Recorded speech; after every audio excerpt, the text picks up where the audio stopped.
Hello दोस्तों, ज्ञान study classes channel में आपका स्वागत है।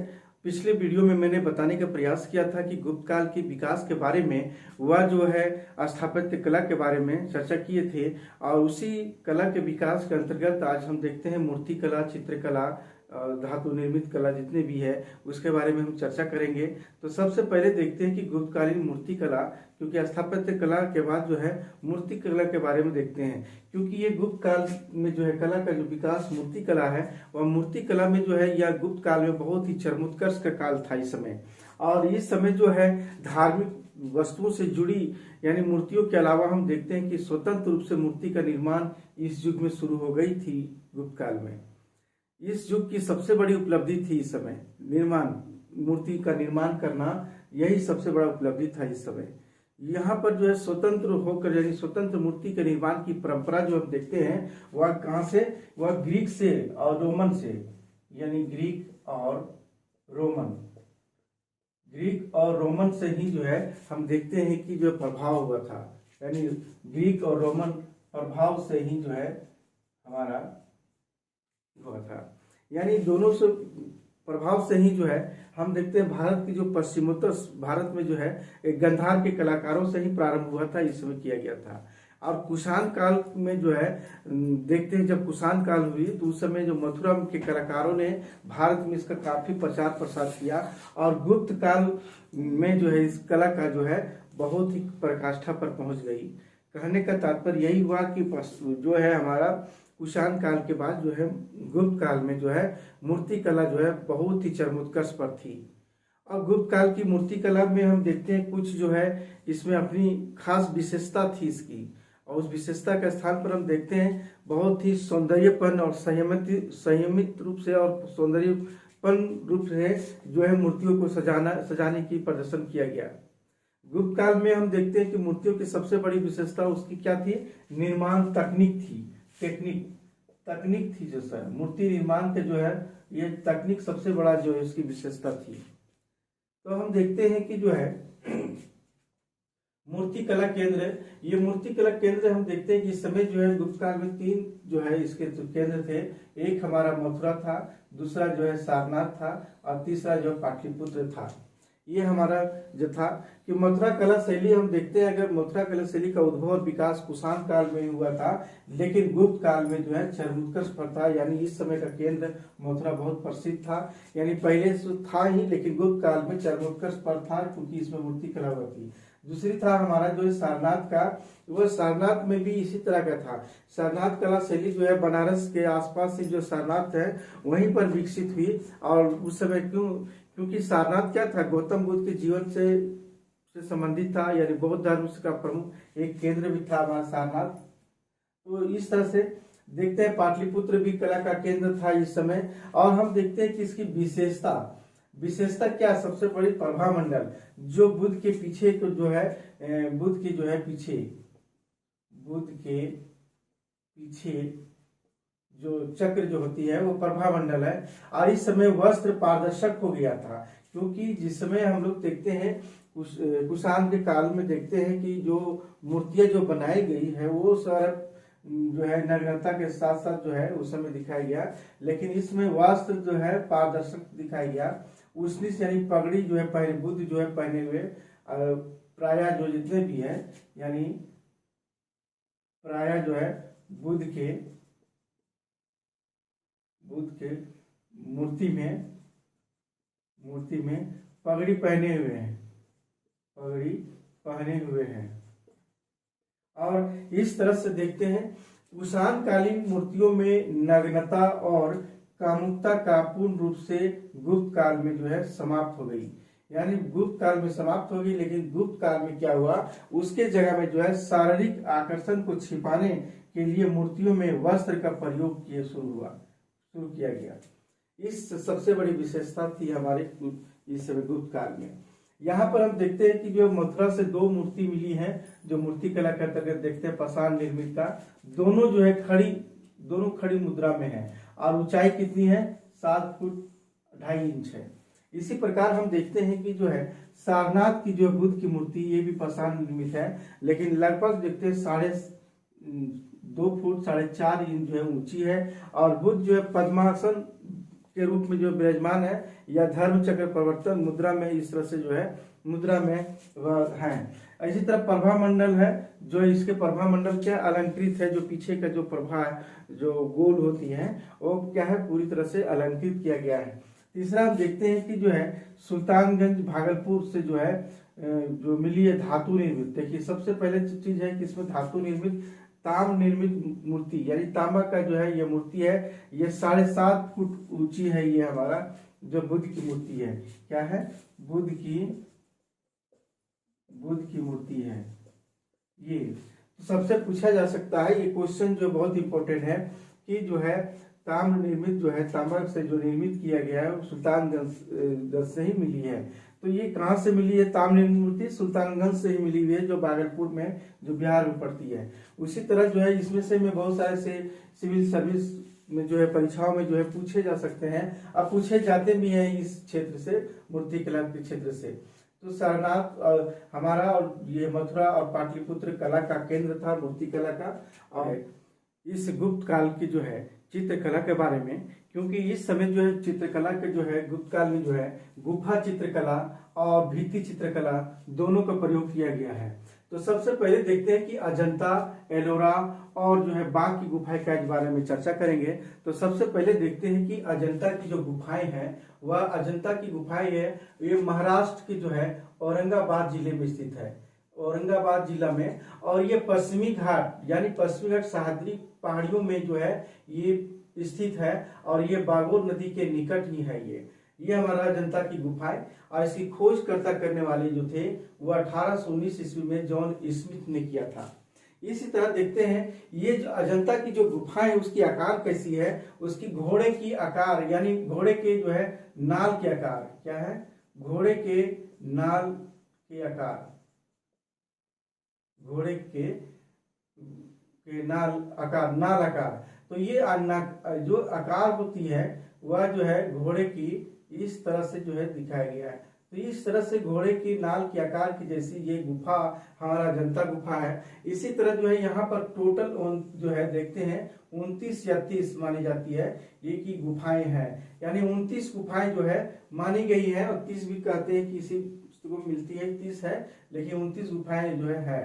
तो इस तरह से दिखाया गया है। और ये हमारा 9 जो है और ये 10 जो गुफा नंबर है, और ये हमारा 19 और एक 20 और एक जो है 29, ये हमारा 2 4 5 जो है ये गुफा है वह चैत्य है, बाकी शेष विहार है। चैत्य कहने का तात्पर्य क्या है कि जो चैत्य जो है उपासना का केंद्र है, बौद्ध भिक्षुओं का जो केंद्र जो होती है उपासना या पूजा पाठ होती है वो हमारा चैत्य है। विहार जो है निवास के लिए है, वास स्थान यानी निवास के लिए जो है ये बनाई जाती है विहार के लिए। इसको ध्यान रखेंगे, चैत्य जो है उपासना या पूजा के लिए जो है ये चैत्य का निर्माण किया जाता था और विहार जो है बौद्ध भिक्षु के निवास के लिए की जाती थी। इसी तरह देखते हैं चित्रकला ये 2 विधियों से बनाई गई है, एक फ्रेस्को विधि से, दूसरा टेम्परा चित्रकला। यानी चित्रकला 2 विधियों से, सबसे पहले की चट्टानों को काट कर के ही जो बनाया गया है इसमें क्या है चट्टानों को काट करके बनाया गया है, रोक जो है कट, ये चट्टानों को काट कर बनाया गया है सारे। तो ये चट्टानों के सबसे पहले जो चित्रकारी किया गया फ्रेस्को विधि में गिल्ले आकार के जो है ये प्लास्टर चढ़ा करके जो है अंकित किया जाता था। और टेम्परा में जो है चित्रकला जो है उसको गीले जो कलर को जो है अच्छे तरह से चट्टान में जो है सुखा करके और उसमें चित्रकारी किया जाता था। ये टेम्परा दोनों विधियों से किया गया है इसमें। तो सबसे पहले देखते हैं कि इसमें नीले रंग का प्रयोग कभी नहीं किया गया, इसमें नीले रंग का जो है प्रयोग जो है नहीं किया गया है। और लाल और पीले रंग का या नीले रंग का प्रयोग नहीं किया गया, लेकिन लाल और पीले रंग का सर्वाधिक प्रयोग किया गया इसमें। इस चित्रकारी में जो है देखते हैं अजंता की गुफाएं में पीले और जो है लाल रंग का कलर जो है ज्यादा प्रयोग किया गया है। और ये देखते हैं जो 29 गुफाएं हैं, तो 29 गुफाओं में हमारा जो है 9 और 10 19 और 20 29 5 जो है चैत्य है, बाकी शेष विहार है। लेकिन इसमें देखते हैं कि 8 से लेकर 13 तक जो है वे हीनयान संप्रदाय से संबंधित है। हम लोग बौद्ध धर्म पिछले वीडियो में बताने का प्रयास किए थे कि बौद्ध धर्म के बारे में, वहाँ जो है हीनयान और महायान दो संप्रदाय थे। तो दोनों संप्रदायों से जिसमें से 8 से लेकर 11 तक हीनयान संबंधित है। हीनयान मतलब बोधिसत्वों की जो है बोधिसत्वों की जो होती है, यानी हीनयान जो है क्या है, बोधिसत्व की पूजा की जाती है। बोधिसत्व कहने का तात्पर्य ये हुआ कि इसके अंतर्गत जो है बुद्ध के प्रतीक के रूप में, यानी बुद्ध के जितने भी प्रतीक है, प्रतीक के रूप में जितने भी उसके है, उसी का जो है उसका बोधिसत्व उसकी पूजा पाठ या की जाती थी। लेकिन महायान में ऐसा नहीं है। महायान के बुद्ध की मूर्ति बनाकर पूजा की जाती है। महायान में क्या है, महायान में संप्रदाय में मूर्ति पूजक, ये मूर्ति पूजक जो है ये महायान संप्रदाय लोग करते थे। और हीनयान जो है बोधिसत्व यानी बुद्ध के प्रतीक के रूप में उसकी पूजा पाठ करते हैं। उसी तरह देखते हैं 16, 17 और 19 जो गुफा है वो गुप्तकालीन है, लेकिन इस समय वाकाटक वंश के एक मंत्री हैं जो, और उनके सामंत ने करवाया था, उसके सामंत ने करवाया था। और देखते हैं कि नौवीं जो गुफा है वह 3 छतरी वाला, याद रखेंगे 3 छतरी वाला स्तूप जो है ये 9वीं गुफा में देखने को मिलती है। सिविल सर्विस परीक्षाओं में देखेंगे कि इस तरह से क्वेश्चन पूछे जाते हैं। 10वां जो गुफा है वह जातक का कथा है। जातक यानी बुद्ध के जो पूर्व जन्मों की जो कथा है उनके बारे में जो है कथाओं का जो है इसमें है। इसी तरह 16 में जो बुद्ध का उपदेश दिया गया है, बुद्ध का उपदेश और साथ साथ मरणासन राजकुमारी का चित्र दिया गया है। बुद्ध का उपदेश दिया गया और मरणासन जो राजकुमारी जो दिया गया है, मरणासन राजकुमारी का जो चित्र दिया गया है वह जो क्या है गुफा नंबर 16 में है। गुफा नंबर याद रखेंगे, गुफा नंबर 16 में है। लेकिन इसमें यह पति की विरह में एक राजकुमारी का चित्र है। विद्वानों का ने इसकी पहचान जो है बुद्ध की सौतेले भाई जो है नंद की पत्नी सुंदरी से की है कि वही है ये। इसी तरह देखते हैं 16 एक है, और एक और हम देखते हैं 17 भी देखते हैं। ये 17 जो गुफा नंबर है वह है चित्रशाला, इसे कहा गया चित्रशाला कहा गया। ये जो गुफा नंबर जो 17 है उसे चित्रशाला कहा गया। यानी इसमें जो बुद्ध के जितने भी जन्म, जीवन और उनके महाभिनिष्क्रमण या महापरिनिर्वाण की जितनी भी सारी घटनाएं हैं उससे संबंधित है 17 नंबर गुफा नंबर से। ये हमारा है, सभी हमारा जितने भी है बौद्ध धर्म से संबंधित है इसमें। और हम देखते हैं कि चित्रों में 3 प्रमुख विषय को लेकर चला है। इसमें अलंकरण, चित्रण और वर्णन। इसमें अलंकरण किया गया है, पूरा चट्टानों में चित्रकारी किया गया है, चित्रण किया गया है और उसका वर्णन किया गया है, उसमें लिखा गया चट्टानों में पूरी तरह से दिया गया है। तो इसमें हम देखते हैं कि जो है ये हमारा जो आकृतियां जो उत्कीर्ण की गई है, चित्रकला जो है चित्रकला ये पशु पक्षियों का है और पेड़ पौधे और फूल पत्तियों का दिया गया है। यानी इसमें पहले 3 प्रकार का दिया गया है। पहला जो है देखने को मिलता है पशु पक्षियों, पेड़ पौधे, जितने भी जो है फूल पत्तियों का जो है चित्र अंकित है। उसी तरह दूसरा में हम देखते हैं मनुष्यों के चित्र जो है अंकित है। तो जिस तरह से देखते हैं नाग का, यक्ष, गंधर्व, अप्सराओं का ये चित्र अंकित किया गया है। इसी में देखते हैं तीसरा में देखते हैं जातक कहानियों के और बुद्ध और बोधिसत्व, यानी बुद्ध के जितने भी है सारे और उसके जो बोधिसत्व है उसके प्रतीक चिन्ह सभी का जो है इस जो है 3 प्रकार के चित्रकला यहाँ देखने को मिलता है। और 3 प्रमुख विषय क्या था, अलंकरण था, चित्रण और वर्णन, और ये 3 प्रकार के जो है देखने को मिलती है। सबसे बड़ी बात है कि इस समय जो है काल जो था गुप्तों का काल था और गुप्तों का और वकाटक का दोनों के एक ही समय काल लगभग था। तो दोनों के वंश के लोगों का समय था। तो उसी समय में जो है अजंता के गुफाएं जो है चट्टानों को काट करके चट्टानों को काट करके बनाया जाता था। तो लेप लगाकर भी जो है ये चित्रकारी की जाती थी। तो सबसे पहले देखते हैं ये गुप्त और वकाटक वंश का काल था इस समय। इसमें भी जो है यूनेस्को द्वारा जो है क्या गया है, यूनेस्को द्वारा जो है ये भी विश्व धरोहर में शामिल है। जो जो है हमारा जो है 1983 ईस्वी में शामिल किया गया। इसे पूछा जाता है इससे क्वेश्चन, जो विश्व धरोहर स्थल में से इनमें से कौन है, 4 ऑप्शन देंगे, ये एक रहेंगे, बाकी 3 दूसरा रहेगा। तो हमें याद रहेगा कि हमें जो अजंता की गुफाएं जो है ये भी विश्व धरोहर स्थल में जो है शामिल किया गया है। इस तरह से देखते हैं हमारा जो है ये अजंता की गुफाएं देखें। अब हम देखते हैं चित्रकला जो है, अब एलोरा की गुफा देखते हैं। एलोरा की गुफा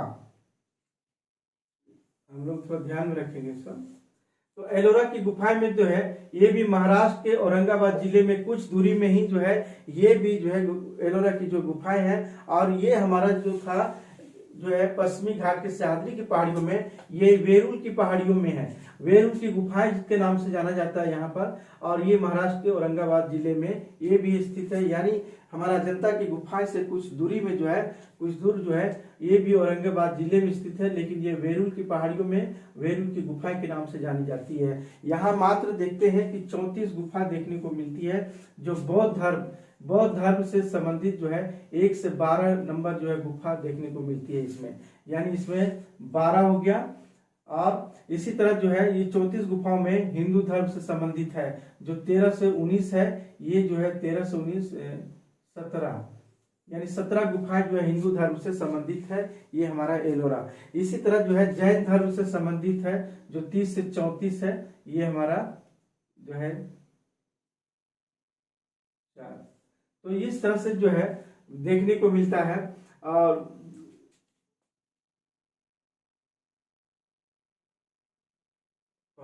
तो इस तरह से देखते हैं कि 7 से लेकर 9 ये नवीनतम गुफा मानी जाती है। जो 7 से लेकर 9 जो है बौद्ध धर्म संबंधित है, इसमें ये सबसे नवीनतम गुफा मानी जाती है। पूछी जाती है इससे भी क्वेश्चन कि एलोरा के गुफा में सबसे नवीनतम जो है कौन सी गुफाएं हैं, तो 7 से लेकर 9 गुफाएं ऐसे जो है बहुत इंपॉर्टेंट ये भी है। एक इंपॉर्टेंट है 16 नंबर जो गुफा है कैलाश मंदिर। 16 यानी हिंदू धर्म से संबंधित है। कैलाश मंदिर को जो है एक ही चट्टान को काट करके जो है एक ही चट्टान को काट करके जो है इसका जो है कैलाश मंदिर का निर्माण करवाया गया। इस समय जो है ये चालुक्यों और राष्ट्रकूटों का काल था। इस समय जिस समय एलोरा की गुफाएं थी, इसमें चालुक्यों और राष्ट्रकूटों का ही देन है। और उसी समय जो है एलोरा का जो गुफाएं जो है खोद गई है, यानी चट्टानों को काट करके। इसी तरह ये भी जो है यूनेस्को में जो है विश्व धरोहर में शामिल इन्हें भी किया गया। अजंता की गुफा के साथ साथ एलोरा की गुफाएं को भी जो है ये विश्व धरोहर में शामिल किया गया, इसे भी किया गया है। इस तरह से है। इसके बाद हम देखते हैं एक और देखते हैं बाघ की गुफाएं। ये भी बहुत ही इंपॉर्टेंट है। जो बाघ की गुफाएं ये हमारा मध्य प्रदेश के जो है धार जिले हैं, यानी मध्य प्रदेश के धार जिले में है। और ये विंध्य पर्वत श्रेणी, विंध्य जो पहाड़ियों में यानी विंध्य पर्वत श्रेणियों में ही जो है दक्षिणी ढलान की ओर जो है ये हमारा बाघ की गुफाएं हैं। और हम देखते हैं कि यहाँ पर एक नर्मदा की सहायक नदी है बाघ नदी, या बाघिनी नदी के नाम से भी जाना जाता है। उसी के किनारे जो है यह स्थित है हमारा बाघ की गुफाएं। और ये बाघ की गुफाएं के देखते हैं ये क्या था, मेनली रूप से भिक्षुओं के निवास के लिए था। यहाँ मात्र जो है 9 गुफाएं पाई गई हैं और बौद्ध धर्म से संबंधित है। चैत्य और विहार, मैंने उस समय भी बताया कि चैत्य और विहार, चैत्य क्या है, उपासना का केंद्र है या पूजा का केंद्र है, पूजा पाठ का। और विहार है निवास के लिए, याद रखेंगे निवास के लिए।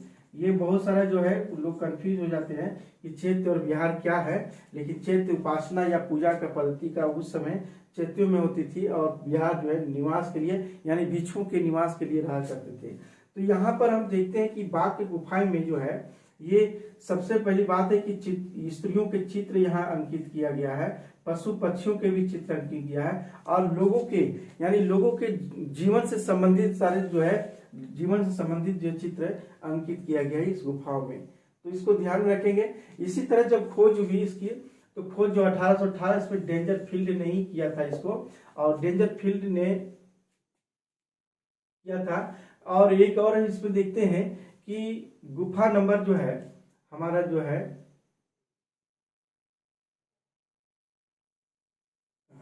गुफा नंबर 2 जो था वो पांडव गुफा के नाम से जाना जाता है। बहुत इंपॉर्टेंट है ये, जो है मिलान चिन्ह में भी पूछा जाते हैं।